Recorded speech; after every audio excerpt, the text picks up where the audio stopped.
وأهل بيته الطيبين الطاهرين المعصومين المظلومين أما بعد فقد قال الله سبحانه وتعالى في محكم كتابه المبين بسم الله الرحمن الرحيم بقية الله خير لكم إن كنتم مؤمنين صلوات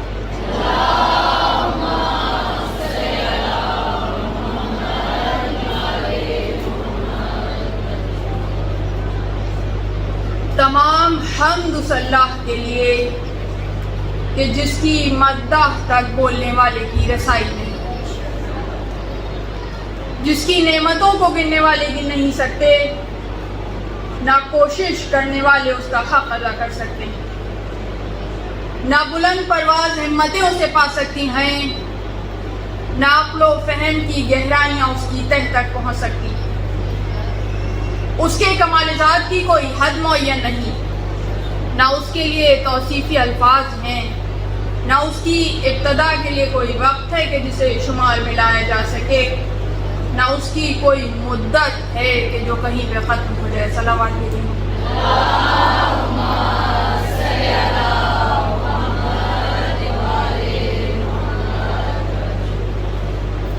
گفتگو آج اپنے 5ویں مرحلے میں داخل ہو گئی اور آج سے مخصوص شہادتوں کے تذکرے کا سلسلہ بھی شروع ہو جائے گا، اور جناب اونو محمد کے جو سیدہ زینب سلام اللہ علیہا کے جگر گوشے ہیں ان کا تذکرہ آج ہم کریں گے، اور اسی کے ساتھ مخصوص تابوت انشاءاللہ برآمد ہوں گے، اور کل بھی انشاءاللہ جناب شہزادہ علی اصغر کی مناسبت سے جھولے کی برآمدگی ہوگی، تو اب شبیہیں بھی برآمد ہونا شروع ہو جائیں گی، اور ظاہر ہے کہ جب مخصوص ذکر شہادتوں کا کرنا مقصود ہے تو اس میں بھی وقت درکار ہوتا ہے، اور موضوع کے تقاضوں کو بھی پورا ہونا ہے، اس لیے کہ گفتگو 5ویں منزل میں داخل ہو گئی،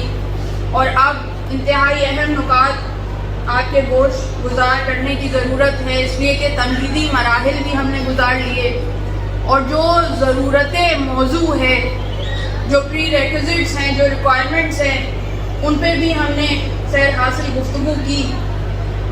تو انشاءاللہ اب آج سے جو مجالس ہیں وہ انتہائی اہمیت کی حامل ہیں۔ آپ سب خواتین سے پابندی وقت کے ساتھ شرکت کی استدعا ہے، تاکہ ہم ان اوقات کو، ان ساعتوں کو بھرپور طریقے سے بروئے کار لاتے ہوئے کچھ ایسے نکات کو سمجھ کر یہاں سے اٹھیں کہ جو تا حیات ہمارے کام آئیں۔ ایک مرتبہ بلند ترین آواز میں صلوات۔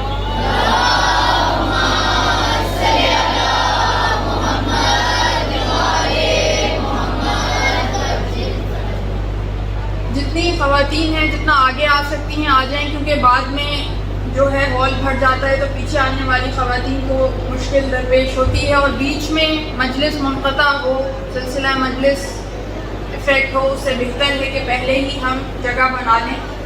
ایک مرتبہ بلند ترین آواز میں صلوات دیتے ہیں۔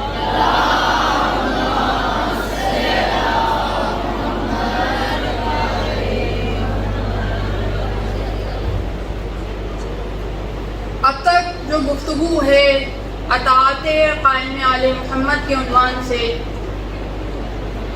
اس میں ہم نے اس اہم نقطے کو درک کیا کہ جب تک ہم اپنے نفوس پہ تصرف وقت کے ولی برحق کو نہیں دیں گے، تب تک ہمارا تزکیہ نفس ممکن نہیں ہے۔ تو تزکیہ نفس کے لیے اور ہمارے ارتباط کے لیے، ہمارے تعلق کے لیے، امام سے تعلق کو قائم کرنے کے لیے یہ ضروری ہے کہ ہم اپنے نفوس پہ ولی برحق کو تصرف دیں۔ امام برحق جو وقت کا امام تھے، جب ہم یہ چاہتے ہیں کہ اس سے تعلق استوار کریں، تو پھر سب سے پہلے اپنی مرضی کو ختم کر کے، اپنی انانیت کو ختم کر کے، اپنی چاہتوں کو ختم کر کے جو محبوب ہے اس کی چاہتوں کو پیش نظر رکھنا ہوگا۔ محبوب کے دیے ہوئے سانچے میں ڈھل جائیں گے تو پھر دنیا میں بھی کامیابی ہے، آخرت میں بھی کامیابی ہے۔ اور وہ خواب کے جو ہم دیکھتے ہیں کہ ہم امام کے لشکر میں شامل ہو جائیں، ہم ناصرہ امام بنیں، یہ خواب دیکھتے ہیں نا، ہر شیعہ کا یہ خواب ہے۔ تو خواب شرمندہ تعبیر تبھی ہوا کرتے ہیں کہ جب خواب کو عملی شکل دی جائے، محنت کی جائے، اور فقط محنت نہ کی جائے۔ ایک بہت بڑے اسکالر نے یہ جملہ کہا تھا کہ مشہور ایک پروورب ہے، کہاوت ہے کہ محنت کرو کامیاب ہو جاؤ گے۔ ایسا ہے یا نہیں؟ محنت کرو کامیاب ہو جاؤ گے، لیکن دیکھیں محنت تو گدھا بھی کرتا ہے، مگر انسان میں اور گدھے میں فرق یہ ہے کہ چونکہ پروردگار عالم نے انسان کو اشرف المخلوقات بنایا ہے، عقل جیسی نعمت سے نوازا ہے کہ جو کسی اور روح کے پاس نہیں ہے، عقل جیسی نعمت۔ تو جب عقل جیسی نعمت سے نوازا ہے تو اب ہمارے لیے لاہ عمل یہ ہے کہ محنت کرو کامیاب ہو جاؤ گے، یہ نہیں ہے، محنت کرو حکمت عملی کے ساتھ تو کامیاب ہو جاؤ گے۔ تو محنت کرو حکمت عملی کے ساتھ۔ حکمت عملی کیا ہوتی ہے؟ اسٹریٹجی، یعنی پلان آف ایکشن بنایا جاتا ہے، ایک گول سیٹ کیا جاتا ہے اور اس گول سے ریورس انجینئرنگ کی جاتی ہے، یعنی اس گول سے پیچھے آیا جاتا ہے۔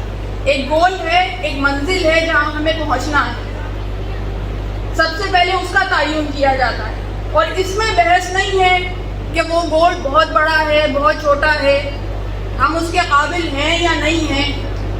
قابل تو اللہ نے ہمیں بنایا ہے، قابلیت تو اللہ نے ہمیں دے دی ہے۔ سب سے پہلے اشرف المخلوقات بنایا، اس کے بعد مسلمان بنایا، اور اس کے بعد اس مکتب اہل بیت سے متصل کر دیا کہ جو منتخب کردہ لوگوں کے لیے ہے۔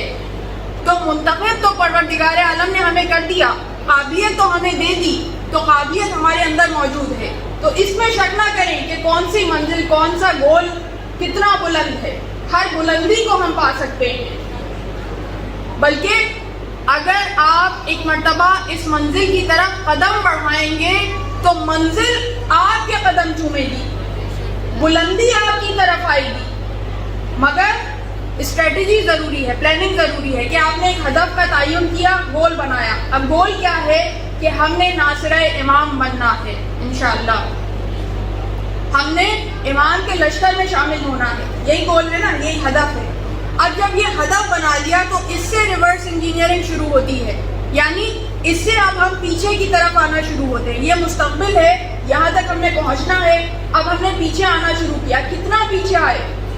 اسٹیپ بائی اسٹیپ اتنا پیچھے آئے کہ جیسے آج ہم ہیں۔ اب اس میں جتنا وقت ہے اس وقت کو ہم چھوٹے چھوٹے اسٹیپس میں ڈیوائیڈ کرتے ہیں، چھوٹے چھوٹے ایکشنز میں ڈیوائیڈ کرتے ہیں، اسے ایکشن پلان کہتے ہیں۔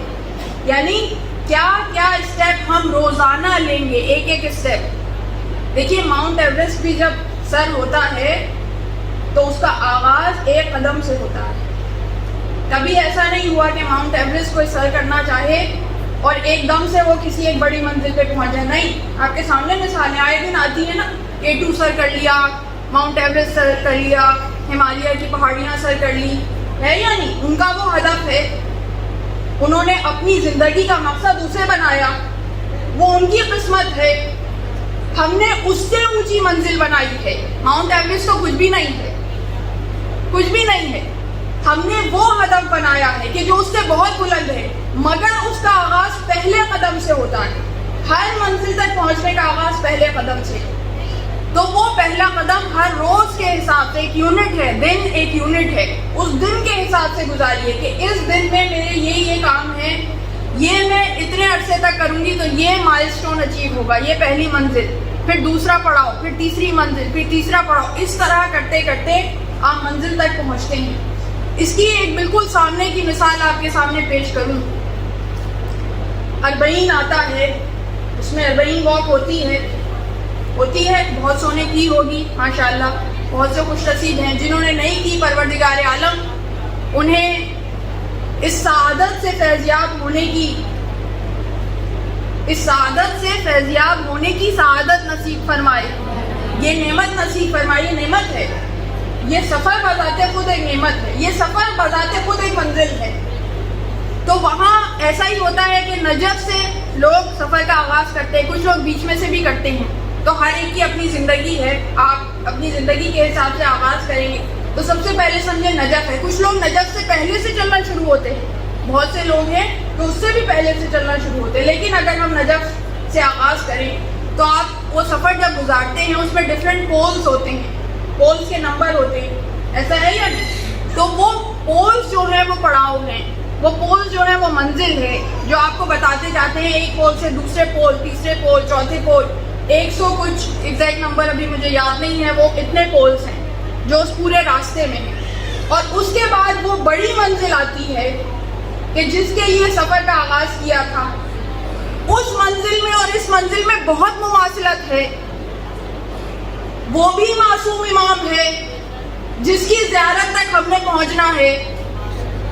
کربلا بھی ہماری منزل ہے اور یہ بھی معصوم امام ہے جو وقت کا امام ہے، اسی کا بیٹا ہے، منتقم کربلا ہے، اس کی منزل بھی کربلا ہے. تو اس تک پہنچنے کے لیے بھی ہمیں اسی طرح سفر کرنا ہے اپنی زندگی میں، پڑاؤ در پڑاؤ، روزانہ کے حساب سے قدم اٹھانے کی. اور ہر ایک کی اپنی طاقت ہے، اپنی قابلیت ہے، اس کے حساب سے آپ اپنا پلان بنائیں. اور انشاءاللہ جب اس طرح انسان حکمت عملی سے چلتا ہے، مومن حکمت عملی سے چلتا ہے، تو وہ منزل کو حاصل کر لیتا ہے. تو سب سے پہلا جو ہدف میں نے آپ کے سامنے بیان کیا تھا، جو مائل سٹون بیان کیا تھا، وہ یہی کہ اپنے نفس کو ان کی بارگاہ میں ان کے حوالے کر دینا. جب یہ پہلی منزل آپ نے خلوص نیت کے ساتھ انجام دے دی تو اب سفر کا آغاز ہو گیا. آپ پیچھے مڑ کے نہیں دیکھنا، اس لیے کہ آپ پیچھے جائیں گے تو پھر سے پہلی منزل پہ پہنچ جائیں گے، پھر جتنا سفر کیا وہ بیکار ہو جائے گا. بہت سے لوگ ایسے ہوتے ہیں جو اسی طرح راستے میں آگے پیچھے ہوتے رہتے ہیں، سانپ سیڑھی کا کھیل کھیلتے رہتے ہیں. کچھ عرصے آگے بڑھے پھر نیچے گر گئے، پھر آگے بڑھے پھر نیچے گر گئے. ایسے نہ بنے، آگے بڑھیں، آہستہ سفر کریں مگر آگے کی طرف سفر کریں. زندگی ہماری، اب میں ایک مثال دے رہی ہوں جو مثال انتہائی قیمتی ہے. جب بھی میں نے یہ مثال دی، جن لوگوں کے بھی ذہن میں رہی انہوں نے ہمیشہ اس سے فائدہ اٹھایا اور سالوں تک وہ اسے کوٹ کرتے ہیں. تھوڑی سی مشکل ہے مگر آپ کی ذہانتوں پہ مجھے بھروسہ ہے. اب تک کی گفتگو آپ لوگ سن رہے ہیں، سمجھ رہے ہیں، اسے اپریشیٹ کر رہے ہیں، بہت خوشی ہے مجھے. انشاءاللہ یہ بھی آپ کے کام آئے گی. دیکھیے جو ہماری زندگی ہے، ہر ایک کی زندگی، وہ 2 حرکتوں میں سفر کر رہی ہے. فزکس کے 2 لاز ہیں، فزکس کی 2 ٹرمینالوجیز ہیں. ایک ہوتی ہے لینئر موشن، ایک ہوتی ہے سرکولر موشن. جیسے سائیکل کا پہیہ ہے وہ سرکولر موشن میں چلتا ہے، ایسا ہے نہیں. ایک سائیکل ہوتی ہے، اسے اسٹینڈ پہ کھڑا کر دیں اور اس کا پیڈل گھمائیں تو اس کا پیچھے کا پہیہ گھومتا ہے یا نہیں؟ کس ڈائریکشن میں گھومتا ہے؟ دائرے میں گھومتا ہے، سرکولر موشن میں گھومتا ہے، ایسا ہے یا نہیں؟ لیکن کیا وہ سائیکل آگے بڑھتی ہے؟ وہ تو پیڈل پہ کھڑی ہوئی ہے، آگے نہیں بڑھتی. اسٹینڈ پہ کھڑی ہوئی ہے، آگے نہیں بڑھتی. کتنا بھی پیڈل گھمائیے، سرکولر موشن ہوگی، لینئر موشن نہیں ہوگی، یعنی آگے کی طرف حرکت نہیں ہوگی، دائرے میں حرکت ہوگی. ٹھیک ہے. اب جب آپ نے اسٹینڈ پہ سے سائیکل کو ہٹا دیا، اب آپ نے اسے چلانا شروع کیا پیڈل ہی کے ذریعے، اب سرکولر موشن بھی ہوگی، دائرے میں بھی گھومے گا پہیہ، مگر لینئر موشن بھی ہوگی. اب کتنی رفتار سے ہوگی یہ اس انسان پہ منحصر ہے جو چلا رہا ہے. چاہے بالکل آہستہ رفتار میں ہو مگر ہوگی یا نہیں ہوگی. تو پہلے جس پوائنٹ پہ تھا اس سے کچھ آگے بڑھ جائے گا، ایسا ہے یا نہیں؟ بالکل ایسے ہی ایک مومن کی زندگی ہوتی ہے. ہماری زندگی میں ایک سرکولر موشن ہے, ایک دائرے میں موشن ہے. وہ کیا ہے؟ کھانا پینا, سونا جاگنا, اٹھنا بیٹھنا, ملنا جلنا, جو روزمرہ کے ہمارے معمول ہیں. جتنی چیزیں, جتنی خصلتیں ہماری جانوروں سے ملتی ہیں, وہ تمام کی تمام سرکولر موشن کی طرح ہیں. وہ تمام کی تمام اس سرکولر موشن میں. تو آپ کو لگے گا کہ کچھ رفتار سے آپ سفر کر رہے ہیں, لیکن وہ بس سرکولر موشن میں ہی رہے گی. آپ کبھی پوائنٹ اے سے پوائنٹ بی پہ نہیں پہنچیں گے, واپس پوائنٹ اے پہ ہی پہنچ جائیں گے. پھر سفر کریں گے, پھر پوائنٹ اے پہ پہنچ جائیں گے, پھر سفر کریں گے, پھر پوائنٹ اے پہ پہنچ جائیں گے. تو جو بھی اپنا ہدف, جیسے میں نے اگزامپل دی کہ کچھ لوگ ماؤنٹ ایوریسٹ کو سر کرنا اپنا ہدف بناتے ہیں, گول بناتے ہیں, زندگیاں اس میں سب سرچ کرتے ہیں. ان کی زندگی کی موشن سرکولر موشن کی طرح ہے. وہ اپنی پوری زندگی سرکولر موشن میں گزارتے گزارتے آخرکار اس دنیا سے چلے جاتے ہیں. مومن نے سرکولر موشن میں بھی زندگی گزارنی ہے. ظاہر ہے یہ جسم ہے, اس کی ضروریات ہے, ہمیں اسے پورا کرنا ہے. وہ ضروری ہے, نہیں پورا کریں گے تو جسم ساتھ چھوڑ دے گا. تو وہ تو پورا کرنا ہے. کتنا کرنا ہے؟ جتنی ضرورت ہے. لیکن اپنی توجہ اس طرف رکھیں کہ زندگی میں فقط سرکولر موشن نہ ہو, لینئر موشن بھی ہو. لینئر موشن کا کیا مطلب؟ یعنی صراط مستقیم پہ چلنا, سیدھ میں چلنا, سفر کرنا, معصوم کی طرف حرکت کرنا, معصوم کی بارگاہ میں حاضری دینا. یعنی اس کے جگہ پہ آپ کربلا کو رکھ لیجئے, اس کی جگہ پہ آپ امام وقت کو رکھ لیجئے. دونوں ایک سی باتیں, وہی تمثیل ہے. کربلا بھی ہمیں وہیں تک پہنچاتی ہے کہ جہاں امام وقت ہے. سب ایک ساتھ ہیں, یہ 14 معصومین ایک ساتھ ہیں.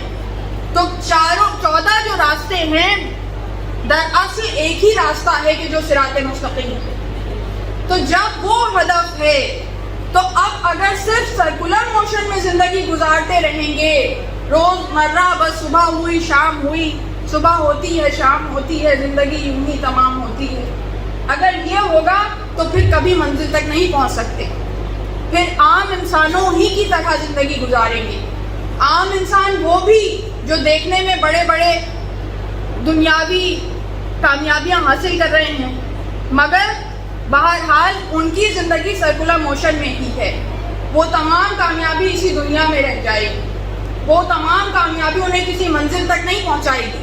وہ تمام کامیابی ان کے انہی جانور کی جو خصلتیں ہیں ان کے لیے استعمال ہونے میں کام آئے گی.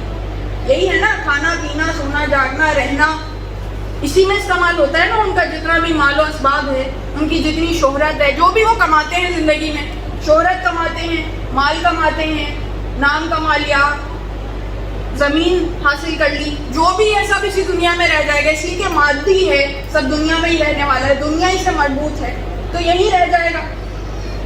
تو اگر کوئی چاہتا ہے کہ وہ کچھ ایسا حاصل کرے جو اس دنیا میں نہ رہے, اس دنیا کے بعد بھی اس کے ساتھ رہے, اور میں تو اس چیز کی طرف اشارہ کر رہی ہوں جو دنیا میں نہ صرف آپ کے بعد رہے گا بلکہ آپ کو بھی فنا سے بقا کی منزل کی طرف لے جائے گا.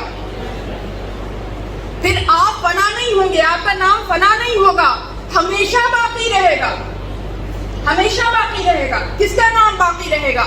جو صرف سرکولر موشن پہ توجہ نہ دے, اس روز و شب پہ جو چکر میں زندگی گھوم رہی ہے بس اس پہ توجہ نہ دیتا رہے, اس لینئر موشن کی طرف بھی توجہ دے. چاہے دھیمی رفتار سے چلے مگر چلے, بلکہ دھیمی رفتار سے چلنے والے ہی زیادہ تر فتح حاصل کرتے ہیں, اس لیے کہ وہ لمبی دوڑ کے ریس لگانے والے ہوتے ہیں, لمبی دوڑ کے گھوڑے ہوتے ہیں کہ جو اپنا اسٹیمنا برقرار رکھتے ہیں, مستقل ایک عمل کو کرتے رہتے ہیں. اصل کنجی ہے کنسسٹنسی, یعنی کنسسٹنسی کیا مانے؟ مسلسل کرتے رہنا. یہ کنجی نہیں ہے کہ آپ نے زیادہ کیا. آج کل یہ مقابلہ ہے, ہم نے اتنے قرآن ختم کیے, ہم نے اتنے قرآن ختم کیے, اتنے قرآن ختم کیے, یہ ایک مقابلہ چل رہا ہے, اتنی نمازیں پڑھ لی, اتنی تسبیحیں پڑھ لی. کوانٹٹی پہ زور نہیں ہے اسلام اسلام کا. اسلام کوانٹٹی نہیں کہتا, اسلام کوالٹی کہتا ہے. ایک آیت بھی پڑھو مگر اس طرح پورے دھیان سے پڑھو کہ وہ تمہارے قلب و روح پہ اثر کرے, تو وہ اس سے افضل ہے کہ تم نے پورا قرآن ختم کیا اور تمہیں معلوم نہیں ہے کیا پڑھا. یہ بھی ہمارے مسلک میں دوسرے مسالک سے آیا ہے. یہ ختم قرآن. ختم قرآن کیا ہے؟ قرآن تو کبھی ختم ہو ہی نہیں سکتا. قرآن کبھی ختم ہو سکتا ہے؟ یعنی ختم قرآن آپ نے کہا, اس کا مطلب تو آپ نے نعوذ باللہ قرآن کی تذلیل کی کہ آپ نے کہا قرآن ختم ہو گیا. اگر قرآن ختم ہو جائے تو یہ دنیا ختم ہو جائے گی, ہماری زندگیاں ختم ہو جائیں گی. ختم قرآن کچھ چیز نہیں ہے. قرآن ثواب کمانے کی مشین نہیں ہے. لوگوں نے قرآن کو آج کل ثواب کمانے کی مشین بنایا ہوا. قرآن کس لیے نازل ہوا؟ کہیں نہیں لکھا کہ قرآن ثواب کمانے کے لیے نازل ہوا. نہیں, قرآن ہدایت کے لیے نازل ہوا. ہدی للمتقین, قرآن ہدایت ہے متقین کے لیے. تو قرآن سے ہدایت حاصل کیجیے. ہدایت کیسے حاصل کی جاتی ہے؟ کہ جو ڈائریکشنز ہوتی ہیں, جو گائیڈ لائنز ہوتی ہیں, انہیں پڑھا جاتا ہے, انہیں سمجھا جاتا ہے اور پھر اس پہ عمل کیا جاتا ہے. تو اس میں یہ نہیں ہے کہ کتنی ہدایات پڑھیں, چاہے پورا مینول پڑھ لیا اور سمجھ میں کچھ نہیں آیا تو ہدایت نہیں ہے. اور صرف یہ ہمارے زمانے میں نہیں ہے, امام علی کے زمانے میں بھی ایسا ہی تھا.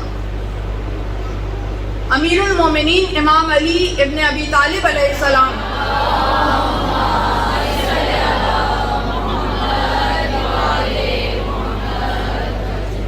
اپنے زمانے کے قاریان قرآن کو, وہ قاریان قرآن کون ہیں؟ وہ بر صغیر کے رہنے والے نہیں ہیں, وہ یورپ کے رہنے والے نہیں ہیں, وہ چائنا کے رہنے والے نہیں ہیں جنہیں عربی زبان نہیں آتی. انہی کے زمانے کے عرب کے رہنے والے, ان کے بارے میں کہتے ہیں کہ کتنے ہی قاریان قرآن ایسے ہیں کہ جو خوش لہن ہیں. اور یہ وہ قاریان قرآن تھے کہ لوگ باہر کھڑے ہو کے جب وہ قرأت کرتے تھے تو لوگ قطار میں ان کی قرأت سنا کرتے تھے. اتنے خوش لہن آواز میں پڑھا کرتے تھے. اور ظاہر عربی ہیں تو زبان بھی جانتے ہیں, ایسا نہیں ہے کہ بس پڑھ رہے ہیں, زبان جانتے ہیں. مگر ان کے بارے میں علی کہتے ہیں کہ کتنے قاریان قرآن ایسے ہیں کہ جن کے قرآن ان کے حلق سے نیچے نہیں اترے. کتنے قاریان قرآن ایسے ہیں جن کے قرآن ان کے حلق سے نیچے نہیں اترے. اس کا کیا مطلب ہے؟ یعنی منہ ہی منہ میں دہراتے رہے, تلاوت پہ تلاوت ہوتی رہی, مگر جب تک قلب پہ اثر نہ ہو ہدایت نہیں ملتی. جب تک قلب پہ اثر نہ ہو کردار میں تبدیلی نہیں آتی.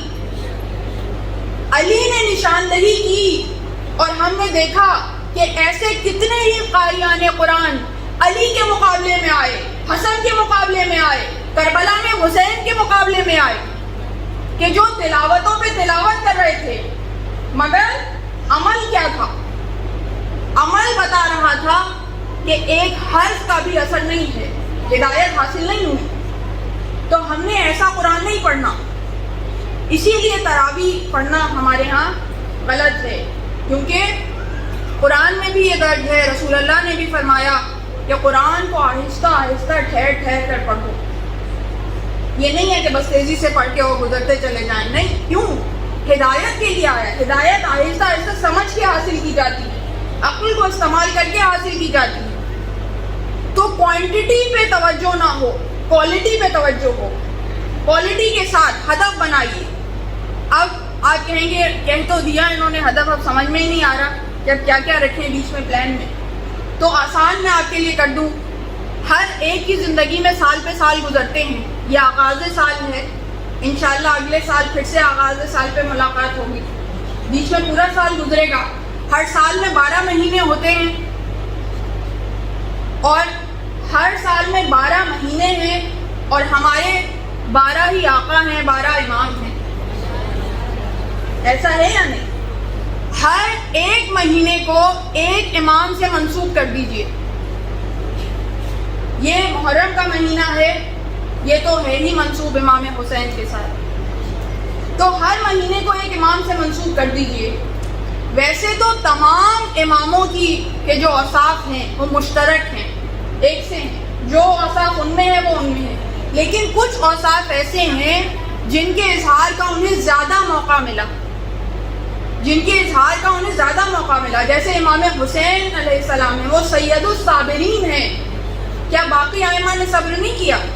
بالکل کیا، وہ بھی صابر ہیں، مگر یہ ان کے سردار ہیں کیونکہ انہوں نے اپنے صبر کا اظہار اس درجے پہ کیا کہ جیسا کسی اور کو موقع نہیں ملا۔ تو حالات و واقعات کے حساب سے کچھ اوصاف کے اظہار کا زیادہ موقع ملا۔ تو ایسا کوئی بھی وصف جو آپ کے دل کے قریب ہو، کچھ چیزیں ہوتی ہیں نا جب ہم فضائل سنتے ہیں مولا کے، وہ دل کو چھو جاتے ہیں، ان دل کو چھونے والے فضائل کو نوٹ کرتے رہا کریں۔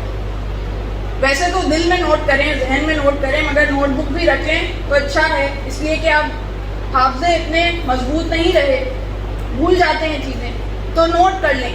ایک وصف، کم از کم ایک وصف، ویسے تو اتنا ہے کہ پہروں گزارتے ہیں اوصاف ختم نہیں ہوں گے، مگر ایک چیز جو آپ کے دل کے قریب ہو وہ چن لیجئے اس مہینے کے لیے اور اس کو منسوب کر دیجئے اپنے مولا سے، اس امام سے جس کے ساتھ آپ نے اس مہینے کو منسوب کیا۔ پورا مہینہ اس وصف کی پریکٹس کریں، وہ وظیفہ ہے آپ کا۔ اگر آپ نے صبر کو وصف بنایا، اب صبر بھی ایک ایسا موضوع ہے جس پہ پوری مجلس درکار ہے سمجھانے کے لیے، لیکن مختصر الفاظ میں صبر فقط یہ نہیں ہے کہ ہر بات پہ خاموش ہو جانا، یہ بھی ہے، مگر دراصل صبر نام ہے ثابت قدمی کا، یعنی صراط مستقیم پہ استبات کے ساتھ اپنے قدم جمائے رکھنا، جو حق کا راستہ ہے اس پہ قدم جمائے رکھنا، اس کے راستے میں کوئی بھی کٹھن منزل آئے اس کی پرواہ نہ کرنا، یہ صبر ہے مختصر ترین تعریف۔ تو اس وصف کو آزمائیں، اپنے مولا کے صبر کو سامنے رکھتے ہوئے محرم کے مہینے میں ہر روز کتنی کٹھنائیاں آتی ہیں، مشکلات آتی ہیں، اس کو مولا کو یاد کرتے ہوئے گزارتے چلے جائیے۔ ایک مہینے کے بعد آپ کے اندر یہ وصف پیدا ہونا شروع ہو جائے گا، آپ کے اندر وہ مظہر پیدا ہونا شروع ہو جائے گا کہ جو ان شخصیت کے اندر ہے، اس معصوم کے اندر ہے، ان کے وصف کی جھلک آپ کے اندر نمایاں ہونا شروع ہو جائے گی۔ اب اگلا مہینہ آیا، دوسرا وصف لے لیجئے، سفر کا مہینہ، سید سجاد کا مہینہ، ان کا تو لقب ہی سید الساجدین، تو سجدوں کو طول دینے والے، اپنے سجدوں کو طول دینا شروع کریں، اپنی عبادتوں میں لگاؤ پیدا کرنا شروع کریں۔ یہ میں اس کا تذکرہ کر رہی ہوں، آپ کوئی بھی اور وصف لے سکتے ہیں۔ اور بھی ایک اور لقب ہے، روٹیوں کو بانٹنے والا، یعنی سخی بنیے، تقسیم کیجئے، راہ خدا میں دیجئے اور قربتاً اللہ دیجئے، یہ نہیں کہ اپنی پسند کے لوگوں کو دیں۔ آج کل یہ ہو گیا مجلس میں بھی صرف پسند کے لوگوں کو بلایا جاتا ہے، صرف جو ملنے والے ہر سال وہی لوگ آتے ہیں، ایسا نہیں ہے، یہ مولا کا در ہے، آپ کا در نہیں ہے، اس پہ ایسے بلائیے جیسے مولا چاہتے ہیں۔ تو سب کے لیے اعلان عام ہونا چاہیے، جو چاہے وہ حسین کی درگاہ پہ آئے، جو چاہے وہ اس صف اعضاء پہ آئے، تو ان کی طرح اعلان کیجیے اور ان کی طرح میزبانی کیجیے۔ تو روٹیوں کے بانٹنے والا، تو جیسے روٹیوں کا بانٹنے والا یہ وصف ہے کہ آپ سخی بنیے۔ تو جب ان اوصاف کو، ان فضیلتوں کو اپنی زندگی میں شامل کرنا شروع کریں گے، ایک اوصاف میں سے چنتے جائیے۔ ویسے آپ گوگل سرچ کرتے ہیں مختلف چیزوں کے لیے، ان کے لیے بھی سرچ کریں کتابوں کے اندر کہ وہ کیا اوصاف ہیں، اور جب ان اوصاف کی نشاندہی کریں تو ایک وصف کو اپناتے چلے جائیے، ابھی مجھے ایک پیغام موصول ہوا کہ مجلس کو فضائلی انداز میں پڑھیے، ہمیں آج کے موضوع کی سمجھ میں نہیں آ رہی، تو ایسا سب مومنات کی طرف سے ہے، تو میں مجلس کا مزاج بدل دیتی ہوں۔ کل پرسوں آپ نے دیکھا ہی فضائلی انداز میں پڑھا ہے، تو وہ مشکل بات نہیں ہے میرے لیے پڑھنا، لیکن موضوع کے اہداف کچھ یہ بھی ہیں کہ میسج آپ تک کنوے ہونا چاہیے، عمل کیا کرنا ہے، ان فضیلتوں سے جو نتیجہ برآمد ہو وہ آپ کی زندگی میں کیسے شامل ہو، یہ ضروری ہے، اس بات کو شامل ہونا ضروری ہے. ایک مرتبہ بلند ترین آواز میں صلوات بولیں.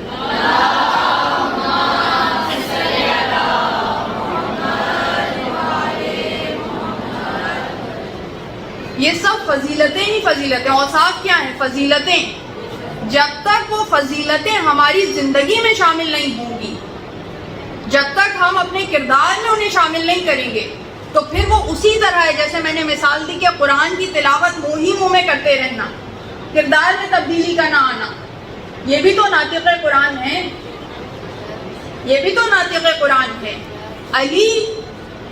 علی اگر کتابی شکل میں ہے تو قرآن ہے.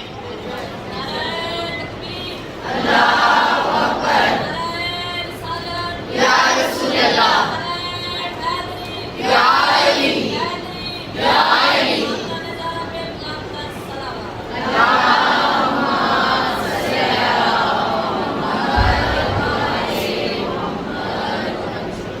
علی اگر کتابی شکل میں ہے تو قرآن ہے، اور قرآن اگر انسانی شکل میں ہے تو علی ہے. دنیا میں نور بکھرا ہوا ہے بصورت آیات، دنیا میں نور بکھرا ہوا ہے بصورت آیات. بدن کی شکل میں ہوتا تو کوئی ولی ہوتا، علی حروف میں ہوتا تو پھر قرآن ہوتا، قرآن جسم میں ہوتا تو پھر علی ہوتا. کل ایمان حقیقت کی پہچان ساڈا پہلا امام نعرہ حیدری، حیدری، حیدری، حیدری. آواز بلند کر صلوات.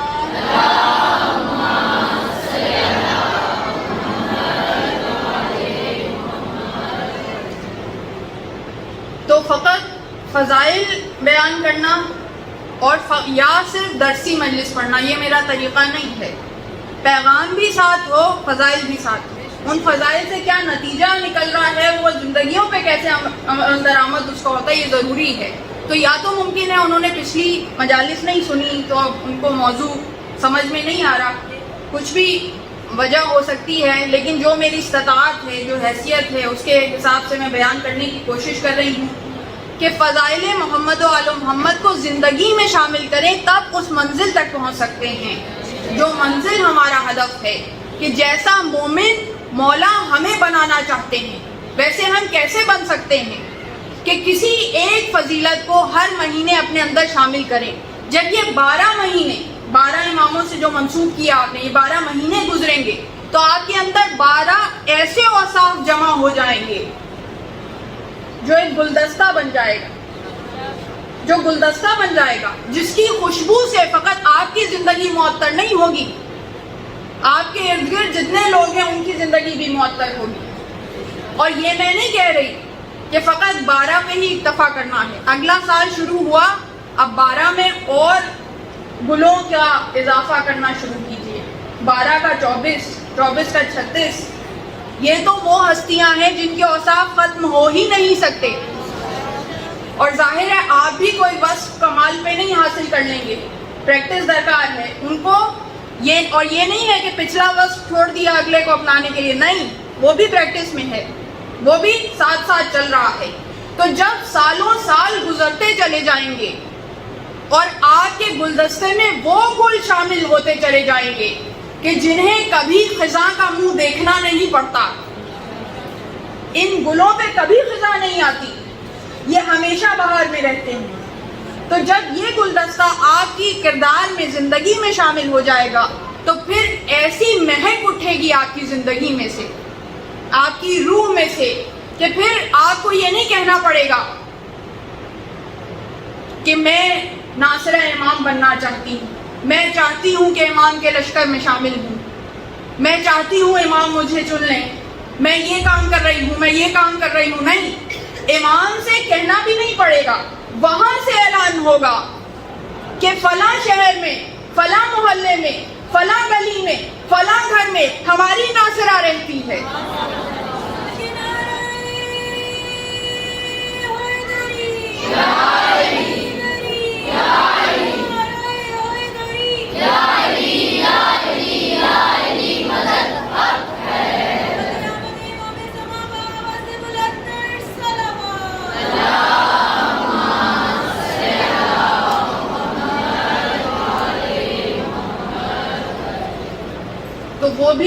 نرگس ہے کہ جس کی اطاعت ہمیں مقصود ہے، وہ بھی گل نرگس ہے جس کی ہم نعابت کرنا چاہتے ہیں۔ تو جب اس گل تک ہم پہنچنا چاہتے ہیں تو اپنی زندگیوں کو بھی گل و گلزار کیجیے، تاکہ اس کی خوشبو کے نتیجے میں آپ کا پتہ ان تک پہنچے، آپ ان تک پہنچ جائیں۔ وہ تو ہر چیز سے واقف ہیں، لیکن جب خوشبو پھیلے گی تو پھر دور تلک جائے گی۔ تو اس پیغام کو لے کر جائیے۔ فقط جیسا میں نے آپ کے سامنے عرض کیا، قرآن کی تلاوت ایک بہت بہترین چیز ہے۔ میں یہ نہیں کہہ رہی قرآن کی تلاوت غلط ہے، میں صرف یہ کہہ رہی ہوں کہ کثرت کے بجائے جو اس کی خاصیت ہے اس پہ توجہ کی ضرورت ہے، جو اس کا مقصد ہے اس پہ توجہ کی ضرورت ہے۔ کثرت تلاوت مقصد نہیں ہے۔ کثرت تلاوت کے لیے تو کتنے فرشتے مبعوث ہیں جو صبح و شام تلاوت کرتے ہیں۔ کثرت مقصد نہیں ہے، ہدایت مقصد ہے، عمل میں تبدیلی لانا، کردار میں تبدیلی لانا مقصد ہے۔ اسی لیے میں نہ درسی مجلس پڑھتی ہوں نہ فضائلی مجلس پڑھتی ہوں، میں انقلابی مجلس پڑھتی ہوں۔ میرا مقصد ہے انقلاب۔ کس میں انقلاب؟ ملک میں انقلاب نہیں، اس کے اور بہت لوگ ہیں دعوے دار کرنے کے لیے، نہیں، انقلاب کے جو دلوں میں پیدا ہو۔ اگر میری کسی گفتگو سے ایک کا بھی دل منقلب ہو گیا، کسی ایک کے کردار میں بھی انقلاب برپا ہو گیا، تو میری محنت سعارت ہے۔ یہاں بھی کثرت مقصد نہیں ہے، کثرت مقصد نہیں ہے۔ ایک بھی اگر تبدیل ہو گیا، ایک نے بھی اپنے اوصاف میں تبدیلی لیا ہے، تو بس میری محنت سعارت ہے۔ تو انہی فضیلتوں کے سائے میں بڑھتے بڑھتے، انہی اوصاف کے سائے میں بڑھتے بڑھتے ہم نے اپنے مولا تک پہنچنا ہے۔ ہمارا سفر، ہمارا ہدف ان کی طرف ہے، اور یہ راستہ وہ راستہ ہے کہ جس کی طرف بڑھنے کا طریقہ اور سلیقہ مولا نے ہمیں بتایا ہے۔ ایسا نہیں ہے کہ ایمان کی باتیں فقط صرف قصے اور کہانیاں ہی ہوں۔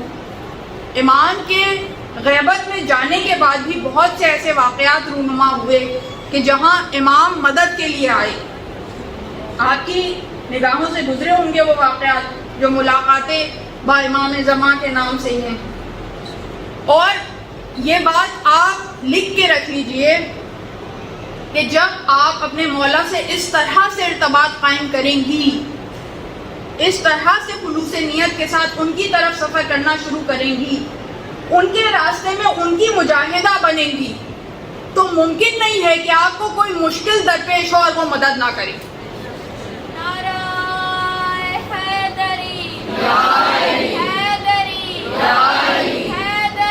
ہاتھ بلند کر کے نعرہ حیدری، حیدری، محمد والے محمد بلند کر سلام۔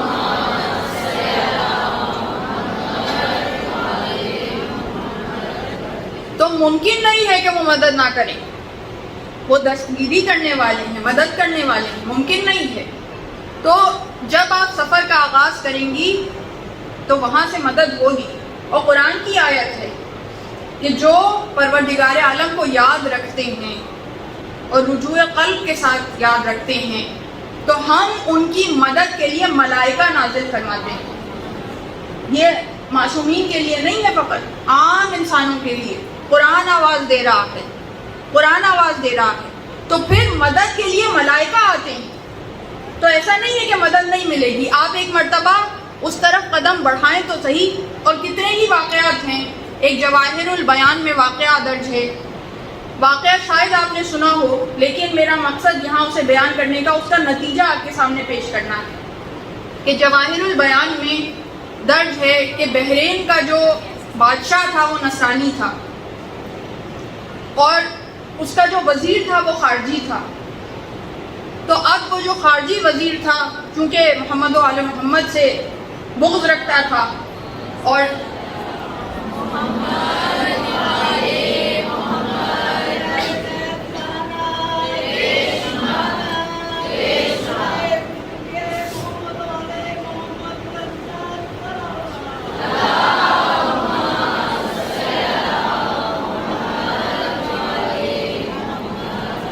تو وہ بغض رکھتا تھا، اور وہ یہ چاہتا چاہتا تھا کہ کسی طرح سے مکتب اہل بیت کو غلط ثابت کیا جائے. تو اس نے ایک انار لا کر اس بادشاہ کی خدمت میں پیش کیا. اس انار کے اوپر جو خلیفہ ہیں کہ جو مسلمانوں کے منتخب کردہ خلیفہ ہیں جو انہوں نے شورا کر کے بنائے ہیں, ان کے نام کندہ تھے اس انار پہ.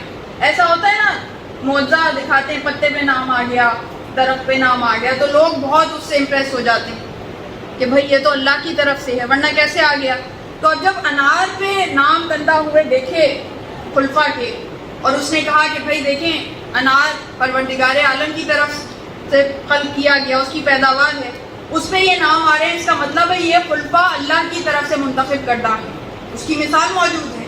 تو یہ انتخاب صحیح انتخاب تھا, اور یہ جو مکتب اہل بیت ہے, مکتب تشیع ہے, یہ باطل ہے. تو اب وہ اتنا مرعوب ہوا بادشاہ کہ اس کے دل میں یہ بات بیٹھ گئی کہ واقعی ایسا ہے کہ یہی خلیفہ برحق ہیں, یہ جو ان کے منتخب کردہ ہیں, اور جو مذہب تشیع ہے وہ غلط ہے, باطل ہے. تو اب اس نے اعلان کیا, جو مذہب تشیع کے علماء تھے ان سب کو بلا کر اپنے دربار میں بلایا اور کہا کہ تمہارے پاس 10 روز کا وقت ہے, اس 10 روز میں اس بات کو ثابت کرو کہ تمہارا مکتب صحیح ہے اور جو اس کی دلیل ہے وہ غلط ہے. اگر تم نے ایسا نہیں کیا تو میں اعلان کر دوں گا کہ یہ باطل عقیدہ ہے اور اس پہ عمل پیرا ہونا غلط ہے, اور پھر جو بھی اس پہ عمل پیرا ہوتا ہوا پایا گیا اس کا سر تن سے جدا کر دیا جائے. اب سب مکتب اہل بیت کے چاہنے والے پریشان ہوئے, سر جوڑ کے بیٹھ گئے کہ بھائی کریں تو کیا کریں, اس مسئلے کا حل کیسے نکالیں. تو اب انہوں نے مل کے 10 ایسے علماء کو منتخب کیا کہ جو سب سے زیادہ باعمل تھے, سب سے زیادہ متقی تھے, اور ان کو یہ ذمہ داری سونپی کہ وہ جنگل کی طرف چلے جائیں ہر رات ایک عالم جائے, اور جانے کے بعد امام زمانہ سے متصل ہو, اپنے وقت کے امام سے مدد مانگے, اس سے توسل قائم کرے, اور امام سے مدد مانگے کہ اس مشکل میں ہماری مشکل کشائی کریں. اب پہلی رات گزری, ایک عالم گیا, ساری رات عبادت میں بسر کی, توسل کیا, دعائیں کی, مناجات کی, واپس آ گیا. دوسری رات دوسرا عالم گیا, وہ ساری رات توسل کرتا رہا, واپس آ گیا. تیسری رات جب تیسرا عالم گیا, اس کے بعد اس نے ساری رات ارتباط قائم کرنے کی کوشش کی, توسل کرنے کی کوشش کی, دعائیں کی, مناجات کی, جتنا بھی جانتا تھا اس کے مطابق عبادت کرتا رہا اور دعا مانگتا رہا. جب رات گزر گئی, تقریباً فجر کا وقت قریب تھا, واپس جب آ رہا تھا تو راستے میں ایک شخص ملا, روک کے کہنے لگا کہاں گئے تھے, کہاں سے آ رہے تھے. کہا کہ میں اپنے وقت کے امام کو پکارنے گیا تھا کہ وہ میری مدد کرے. تو کہا ملے, کہا کہ نہیں ملے. تو کہا کہ انا امام زمانہ,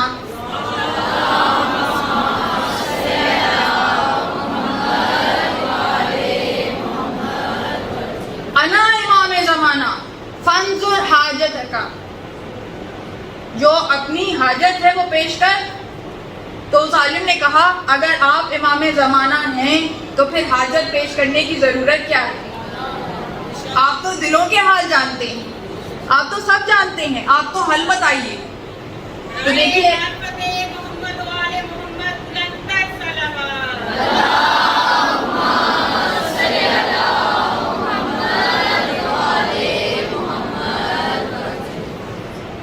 تو جو عقیدہ تشیع کا عالم ہوتا ہے وہ فقط عالم نہیں ہوتا, باشعور عاقل عالم ہوتا ہے. تو فوراً کہا کہ آپ کو بتانے کی کیا ضرورت ہے, آپ حل بتائیے. تو کہا کہ دیکھ وہ جو وزیر ہے اس کے گھر کے اندر ایک کمرہ ہے جو مقفل ہے, بند ہے, اور اس میں وہ کسی کو جانے نہیں دیتا. اس مقفل کمرے کے اندر ایک صندوق ہے, اس صندوق کے اندر اس نے مٹی کے بنے ہوئے کچھ سانچے رکھے ہوئے ہیں. ان سانچوں کے اندر جب انار چھوٹا ہوتا ہے اس وقت وہ اسے رکھ دیتا ہے, اور پھر جیسے جیسے انار بڑا ہوتا ہے اس کے اوپر وہ نام کندہ ہوتے چلے جاتے ہیں. تو بادشاہ کو ساتھ لے, کسی کو بتائے بغیر, اور اس کمرے میں لے جا کے اس صندوق کو کھلوا, وہ سانچے نکل آئیں گے, تیری مشکل حل ہو جائے گی, تیری مشکل حل ہو جائے گی. تو پھر اس عالم نے آ کر کسی کو یہ بات نہیں بتائی. اگلے دن سے بادشاہ کے سامنے یہ کہا کہ اس وزیر کے کہاں چل کے اس طرح سے کیا جائے. کہ اس کا مقفل کمرہ کھلوایا جائے. اب وہاں سے بہت اختلاف ہوا, بہت شور و ہوا, کیونکہ اسے پتہ چل گیا کہ میرا تو راز کھل جائے گا, میں تو پول کھل جائے گی. تو بہت اختلاف کیا, مگر بادشاہ نے سنا نہیں, ساتھ گیا. اب جب اس مقفل کمرے کے اندر گئے اور اس مقفل جو بند صندوق تھا اسے کھولا گیا, تو واقعتاً اس کے اندر مٹی کے بنے ہوئے سانچے تھے, سانچے موجود تھے. اب جیسے ہی سانچے سامنے آئے تو وہ بادشاہ پہچان گیا کہ مذہب حق کون سا ہے, مذہب حق کون سا ہے. تو اب نتیجہ کیا ہے اس واقعے کا؟ اصل مقصد نتیجہ اب تک پہنچانا تھا. نتیجہ کیا ہے کہ جو عالم ہوتا ہے, جو علم رکھتا ہے اور جو صحیح معنوں میں مومن ہوتا ہے, متقی ہوتا ہے, وہ باشعور ہوتا ہے اور ہمیشہ عقل کو شامل حال رکھتا ہے. اور امام ہمیں اس واقعے سے یہی سمجھا رہے ہیں کہ جو سنی سنائی باتیں ہیں, جو فتنے ہیں, نئے نئے فتنے اس دنیا میں پیدا ہوتے رہتے ہیں. یہ واقعات ہمارے زمانے میں بھی ہوتے ہیں. اب اس پہ یہ نظر آ گیا, اب اس پہ وہ نظر آ گیا. تو ان باتوں سے دماغ کو بھٹکنے نہ دو, اساس کی طرف توجہ رکھو, عقل کو اپنے ہاتھوں میں رکھو اور اس مشکل کی جڑ تک پہنچو. تو اب بہت سے لوگ یہ کہیں گے کہ بھائی یہ معجزات آج کل کیوں نہیں کثرت سے ہوتے, امام ہم سے آ کر کیوں نہیں ملاقات کرتے, ہم بھی تو چاہتے ہیں ملے. تو دیکھیے, ایک تو پہلے جو میں نے آپ کے سامنے پری ریکوزٹس عرض کیے کہ اپنے نفس کو ان کے حوالے کرنا, تقویٰ پیدا کرنا, ان سے ارتباط قائم کرنا, یہ سب چیزیں ہوں گی تب آپ کچھ خواہش کر سکتے ہیں. پہلی تو یہ بات ہے. دوسری یہ بات ہے کہ 1400 برس میں یہ جو اتنے واقعات, اتنے فضائل معصومین علیہ السلام نے بیان کیے ہیں, یہ پوری تاریخ ہے. ان تمام تاریخ میں ہمیں انہوں نے یہ کنجی سمجھانے کی کوشش کی ہے کہ 1400 برس گزرنے کے بعد اب تمہیں ہماری مدد کی اس طرح ضرورت نہیں ہونی چاہیے کہ ہم آ کر مدد کریں.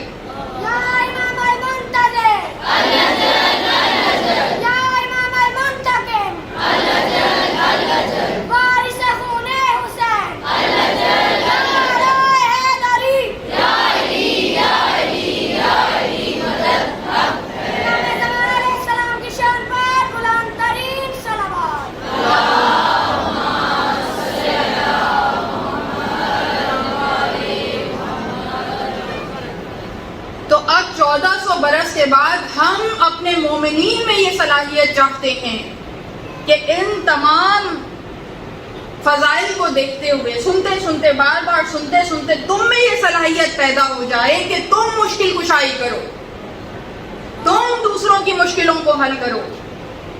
کس کے صدقے میں؟ مشکل کشا کے صدقے میں. یہ نہیں ہم کہہ رہے کہ ہم ان کے برابر آ رہے ہیں, ہم تو ان کی پیر کی دھول کے برابر بھی نہیں, اس خاک کے برابر نہیں ہے جس کو ان کا پیر مس کرے. ہم کچھ نہیں, ہم تو ذرہ ہیں, مگر وہ چاہتے ہیں کہ ہم ذرے سے آفتاب ہوں, مگر وہ چاہتے ہیں کہ ہم اپنی عقلوں کو استعمال کریں. تو اب وہ یہ چاہتے ہیں کہ ہم اپنی عقلوں کو معراج پہ پہنچائیں علم کے ذریعے, ان کی سیرت کے ذریعے, اور اس سیرت کو اپنی زندگی میں شامل کرنے کے ذریعے. اور یہی پیغام کربلا کا پیغام ہے. ہمیں جا بجا ایسی ہی شخصیتیں نظر آتی ہیں کہ جنہوں نے معصومین علیہ السلام کی سیرت کو اپنی زندگی میں ایسا شامل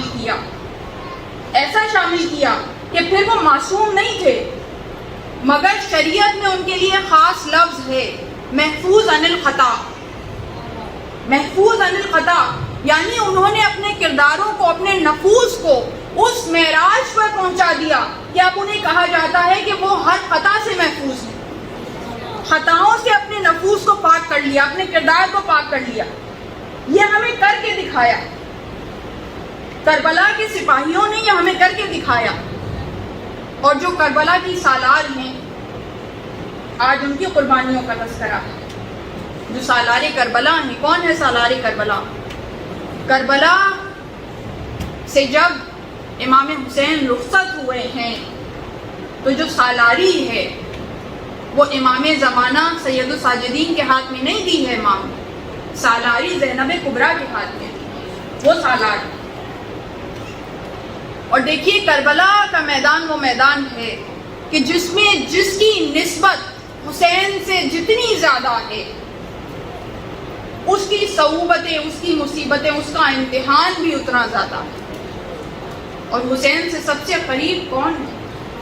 کون ہے حسین سے سب سے قریب؟ ویسے تو ہر ایک حسین پہ نثار ہونا چاہتا ہے، اور خود کو نثار کر بھی دیا، اپنی اولادوں کو نثار کر دیا، اپنی جانوں کو نثار کر دیا، جو کچھ بھی ہے حسین پہ نثار کر دیا۔ مگر حسین سے محبت میں جو سب سے زیادہ آگے شخصیات ہیں، ان کی بھی سالار زینب کبریٰ ہے۔ اسی لیے زینب کا امتحان بہت سخت ہے، بہت سخت ہے۔ زینب کا امتحان تمام ہونے کا نام نہیں لیتا۔ کیسی کیسی قربانیاں دی۔ اونو محمد جیسے بیٹے، اونو محمد جیسے بیٹے قربان کر دیے حسین۔ اور وہ کیسے بیٹے ہیں کہ جو فوجی اشقیہ ہے، جب مختار کے دربار میں ان کے اقبال جرم، اعتراف جرم لکھوائے گئے، تو سپاہی یہ کہتے تھے کہ جس وقت اونو محمد میدان میں آئے ہیں، تو جو سپاہی تھے لشکر کے، وہ آگے بڑھ بڑھ کر اونو محمد کے قریب اس لیے آتے تھے کہ اونو محمد کے چہروں کی زیارت کریں۔ اتنے حسین بچے، ایسے پرنور چہرے۔ قاسم کے چہرے کو تو مولا نے چھپا دیا تھا نقاب سے، مگر اونو محمد کے چہرے تو کھلے تھے، تو اب دشمن بھی زیارت کے لیے آگے بڑھ بڑھ کے آتا تھا۔ ایسے لال ہیں زینب کے، اور یہ نہیں کہ ایک کو رکھ لیا ہو، ایک کو قربان کیا، نہیں، دونوں جاؤ، دونوں جاؤ۔ اور کس شان سے بھیجے ہیں زینب کبریٰ نے، کہ زینب کبریٰ کا کردار اتنا بلند تھا، شخصیت اتنی بلند تھی کہ بہت کم در خیمہ پہ آتی تھی، بہت کم۔ کربلا کے پورے واقعے میں فقط 2 مرتبہ زینب در خیمہ پہ آئیں۔ ایک مرتبہ جب علی اکبر کو رخصت کیا، اور دوسری مرتبہ کہ جب اونو محمد آئے ہیں خیمے میں اور ماں سے اجازت چاہی۔ بچوں کی یہ نفسیات ہوتی ہے کہ جب کوئی اچھا کام کرتے ہیں تو بھی ماں کی طرف جاتے ہیں، جب ماں سے کچھ حوصلہ افزائی چاہتے ہیں تو بھی اسی کی طرف دوڑ کے جاتے ہیں، جب کسی چیز سے بچنا چاہتے ہیں، خوفزدہ ہوتے تو بھی ماں ہی کی طرف جاتے ہیں۔ تو اب یہ بچے اپنی ماں کے پاس آئے، اپنی ماں کے پاس آئے، چاہتے ہیں کہ کچھ حوصلہ افزائی ملے، مگر ہمارا سلام ہو زینب کبریٰ پہ۔ کہا کہ اونو محمد دیکھو، تم جعفر طیار کے پوتے ہو، حیدر کرار کے نواسے ہو، مجھے شرمندہ نہ کرانا، مجھے شرمندہ نہ کروانا۔ ایسا نہ ہو کہ یہاں پہ سب پیاسے رہیں اور تم پانی پی لو، تم پانی پی لو۔ اس شان سے جنگ کرنا کہ جس شان سے جعفر طیار کے پوتوں کو، حیدر کرار کے نواسوں کو جنگ کرنی چاہیے۔ یہ وصیت ہے زینب کبریٰ کی، یہ وصیت ہے۔ بس ان الفاظ کے ساتھ رخصت کیا۔ اب جب رخصت کر دیا، رخصت کرنے کے بعد اب کرے خیمہ پہ زینب کبریٰ آئیں، اور آنے کے بعد فضہ کو آگے کھڑا کیا اور کہا فضہ حالات بتاتی جا، حالات بتلاتی جا۔ فضہ بتاتی گئیں کہ اب بچوں نے رچ پڑھا، رچ پڑھنے کے بعد اب بچوں نے حملہ کیا۔ زینب کبریٰ دروازے پہ موجود رہی، رچ پڑھنے کے بعد حملہ کیا، اور حملہ کرنے کے بعد اب تہے تیز کرتے جاتے ہیں دشمنوں کو، حملہ کرتے جاتے ہیں۔ زینب کبریٰ موجود رہی، اور اس کے بعد اب دشمنوں نے چاروں طرف سے بچوں کو گھیر لیا، زینب کبریٰ موجود رہی۔ کہیں سے تیر آئے، کہیں سے تلواریں آئی، کہیں سے تبر آئے، کہیں سے نیزے آئے، بچے زخمی ہوتے چلے گئے۔ زینب کبریٰ در خیمہ پہ موجود رہی۔ فضہ بتاتی جاتی ہے، ارے ایک مرتبہ بچے زخمی ہو کر گھوڑے سے زمین پر آئے، زینب کبریٰ موجود رہی۔ کہا بی بی اب بچے زخموں سے چور ہیں، ایڑیاں رگڑ رہے ہیں کربلا کی سرزمین پر۔ زینب کبریٰ موجود رہی، یہاں تک کہ امام حسین اور حضرت عباس اونو محمد کے قریب پہنچے، اونو محمد کے قریب پہنچے۔ ایک کے کان میں ایک نے کچھ کہا، دوسرے کے کان میں دوسرے نے کچھ کہا۔ دونوں نے یہی وصیت کی کہ ماں کو بتا دے